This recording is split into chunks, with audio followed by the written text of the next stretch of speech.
Benteng William II Ungaran dikenal secara lokal sebagai Benteng Ungaran atau Benteng Diponegoro. Adalah sebuah benteng pada akhir abad ke-18 yang dibangun oleh Belanda di Ungaran, Kabupaten Semarang, Jawa Tengah, Indonesia.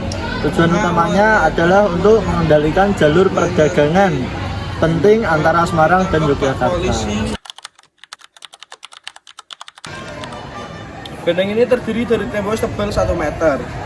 Di sekeliling bangunan 2 lantai yang memberikan sudut pandang pintu masuk utama. Di sebelah barat dan pintu masuk belakang, di sebelah timur. Bangunan di dalam benteng mengelilingi halaman dalam. Benteng ini didirikan untuk memperingati pertemuan antara Pakubuwono II dengan Jenderal Van Impe pada 11 Mei 1746. Ketika penguasa Keraton Mataram, Pakubuwono II dipindahkan dari Kartosuro ke Surakarta, Solo. Ketika keraton baru dibangun, Benteng The Generosity didirikan di depannya pada 11 Mei 1746. Gubernur Jenderal Baron Van Impe, Gustavus di Ungaran untuk melakukan pertemuan dengan Pakubuwono II. Untuk memperingati peristiwa dibangun benteng di Ungaran bernama Fort Out Meeting yang berarti rapat.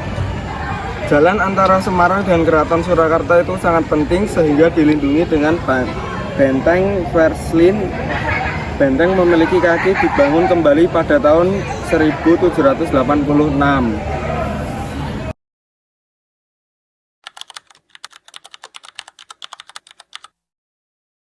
Pada September 1811, Gubernur Jenderal J.W. Jensen pensiun di benteng ini ketika dia harus melarikan diri dari tentara Inggris yang menaklukkan Jawa di bawah komando Mayor Jenderal Auchmuty. Tempat itu disebut Penerang pada masa itu. Beberapa hari kemudian, Jensen menyerah di Tuntang dekat Salatiga. Jalan antara Semarang dan Jawa Tengah sangat penting karena memberikan akses Mataram menuju laut melalui pelabuhan penting dari Semarang. Juga, jalan itu digunakan oleh Hickscough juga dari Gons ketika dia berpergian sebagai utusan dari Hindia Belanda VOC ke Mataram untuk memberikan penghormatan kepada penguasa Amangkurat I pada khususnya.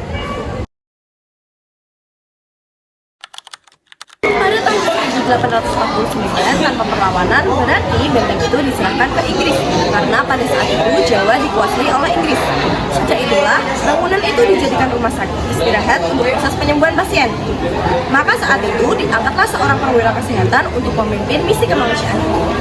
Karena memang bukan rumah sakit, sehingga bentuk dan struktur bangunan tidak seperti rumah sakit pada umumnya. Dalam perjalanannya setelah masa kemerdekaan Indonesia, benteng ini dimanfaatkan sebagai asrama polisi.